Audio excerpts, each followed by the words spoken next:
Arise and shine. Usiogope. Amini tu. Kwa majina anaitwa Marian Richard Mabonye, naishi Dar es Salaam. Naishi Dar es Salaam. Ndio mtongo. Karibu. Mimi ni mzaliwa wa kwanza wa watoto 4. Nyumbani kwetu tuko 4. Mimi ni firstborn na wadogo 3, wa kiume 1 na wa kike 2. Ndio. Kuna changamoto ilitokea kwenye familia yetu, wazazi wangu yani babangu na mamangu walitengana. Kwa hiyo ikasababisha familia kuyumba, ikayumba yani sana. Kwa hiyo mimi nilikuwa naishi kwenye mikono ya ndugu kwa wakati huo ambao nilikuwa nasomeshwa. Kwa hiyo nilipokuwa nimegraduate nimeona kuna hali ya nyumbani ambayo haiendi sawa, especially kwa wadogo zangu. Kwa hiyo nikasema kwamba siwezi kuacha hii situation iendelee hivi, kwa sababu nikisema kwamba niache itaendelea ni hata kwa vizazi vyetu vinavyokuja. Kwa sababu ilifika situation ya kwamba wanasema hawawezi kuendelea hata na shule kwa sababu maisha yalikuwa ni magumu. Kwa hiyo sasa nikaomba ruhusa kutoka mahali ambapo nilikuwa nalelewa niende. Ilikuwa kidogo inaita changamoto, lakini nilijipa moyo kwa sababu mmoja wa watu ambao ninajifunza kutoka kwao ilikuwa ni Ibrahim. Nikasema kama Ibrahim alitoka na akafanikiwa, nitatoka na ndugu zangu watafanikiwa. Kwa hiyo nilipotoka hali haikuwa rahisi. Ndio. Nilifahamu madhabahu hii mwaka 2021 Disemba. Wakati nimetoka to graduate nilikuwa sina kazi, sina chochote. Yaani nimeanza maisha sina kitu. Ndio. Kwa hiyo wakati nimetoka mdogo wangu wa pili alikuwa anasoma udaktari wa mifugo. Miaka 5 kule alipokuwa anasoma na ni kozi ambayo inahitaji hela nyingi. Mdogo wangu wa 3 alikuwa anasoma udaktari wa mambo ya nutrition na kutibu watu kupitia vyakula. Na mdogo wangu wa mwisho alikuwa ndo kwanza amemaliza form 4 anasoma mambo ya hotelia. Kwa hiyo sasa wadogo zangu wakaniambia kwamba mazingira ni magumu dada hivi na hivi. Nikasema kwamba kwanza tuombe rehema kwa wazazi wetu. Mungu awarehemu kadri siku zinavyoenda, lakini nikaongea na Mungu moyoni mwangu nikasema Mungu, sitaki hali iende. Sitaki wadogo zangu waishi kwenye mazingira magumu, utafanya njia tu pasipo na njia. Ndio. Kwa hiyo wakati nimetoka Mungu akaniinulia kazi. Nikapata kazi. Nilipopata kazi nilikuwa najiunganisha na madhabahu. Nilikuwa natoa sadaka ndio, lakini nilipopata kazi, nilipokuwa napata mshahara, nilikuwa natoa zaka kubwa, yani tofauti na yale mahesabu ya zaka. Ndio, tofauti na mahesabu. Unatoa zaidi. Ndio, tunajua kwamba ni 10% ya mapato ambayo unayapata, lakini kuna kipindi hata urembo kidogo niliweka pembeni. Nikasema urembo kaweka pembeni. Hata kusuka sisuki, naenda kutoa sadaka zaidi. Nilipokuwa nazidi kutoa sadaka zaka kubwa, nikawa napata mapato zaidi. Pigia Yesu makofi. Watu wengi hawajajua siri hiyo. Mapato yalipoongezeka nikasema hapa najiunganisha na kuwa partners wa Arise and Shine. Ukajiunganisha? Najiunganisha na kuwa partners. Kwamba natoa hela za kama kawaida, nikaendelea vile vile na nikaendelea kuwa partner wa Arise and Shine. Hata kama kuna kipindi labda hela ijasa, natoa vile vile hata kama nimepata mshahara mdogo, yani zaka yangu inabaki pale pale. Ndio. Nakuja natoa. Mungu ni mwaminifu sana.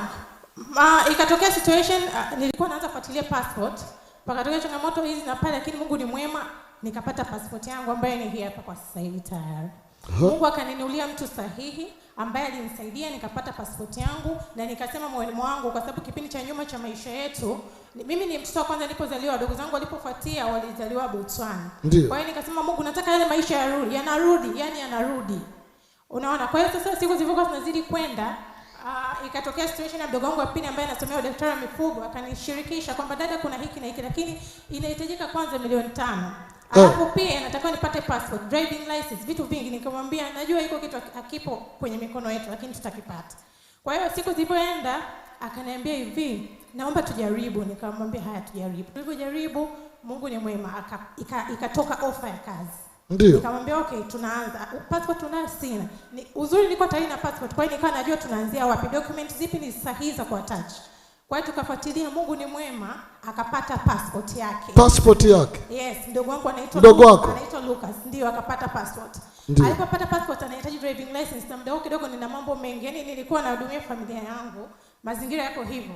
Kwa hiyo driving license Mungu akamuinulia mtu, akamfanyia mpango, akaenda akasoma, akapata driving license ya class ambazo anahitaji. Ndio. Kwa hiyo hilo lilikuwa limeisha. Sasa offer ilipoenda kule, kwa hiyo offer ilipokuja tukasema usijui kama atapata. Lakini sasa ikatokea kwamba kwenye zile process za kupata hiyo internship yake anatakiwa afaulu kwa ufaulu wa 3.5 GPA. Ambapo kwa masomo ya madaktari wa mifugo kidogo ni ngumu kupata. Kwa hiyo nimeshare na media. Mungu ni mwema, kwenye matokeo yake akapata 4.5 GPA. Pigia Yesu makofi. Ni A, B+, B+, basi hamna hata C. Ndio. Kwa hiyo kila kitu kikanitia moyo, nikasema huyu mtu lazima atoke Tanzania huyu. Ndio. Lazima atoke. Yaani lazima atoke pia akafanikiwe kwenye vitu vyake vyote anavyotaka. Baada ya hapo akasema sasa hivi tuna changamoto ya hela, sasa tunafanyaje? Nikamwambia tulia, tuombe Mungu. Okay, kuna siku moja niliamka usiku, ilikuwa ni usiku wa kuvunja madhabahu kama hicho. Kwa hiyo wakati wa kusali tulisali, wengine wakasinzia. Maana wadogo zangu ilikuwa kuna ile wakija, maana hatuna nyumbani, wanakuja mahali ambapo tunakaa wote. Kwa hiyo walipokuwa wanasinzia, nikachukua mafuta ya upako, nikawa nawapaka kwenye paji za uso zao na kitamka kwamba utaenda nchi hiyo unayotaka, na yule mwingine namtamkia kwamba utafaulu vizuri na utapata internship, paid internship. Mungu ni mwema. Mdogo wangu wa tatu ambaye alikuwa anasoma udaktari wa mambo ya binadamu kutibu kupitia chakula, akawa amefaulu vizuri, akawa amegraduate Dodoma, tukaenda na Mungu ni mwema. Yani kipindi cha internship yake imekuwa rahisi, akapata nafasi hospitali ya Benjamin Mkapa iliyopo Dodoma. Pigia Yesu makofi. Ndio huyo hapo? Ndio huyo hapo, ndio anaitwa Gloria. Pigia Yesu makofi mazuri.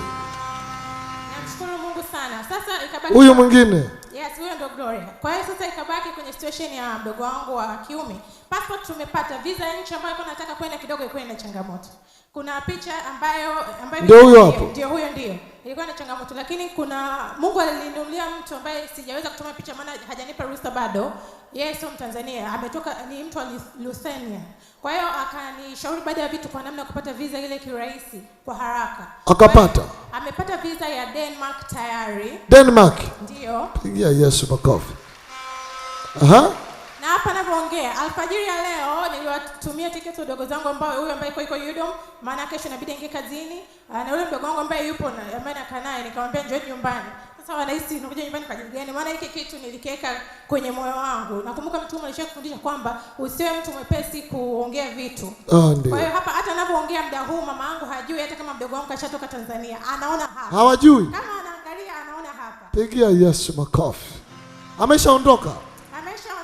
Ndio huyo. Alfajiri ndio, na tunapoongea muda huu ameshatua kwenye airport ya Ethiopia, wanasubiri, kuna muda wanasubiri flight ya kwenda Denmark. Pigia Yesu makofi.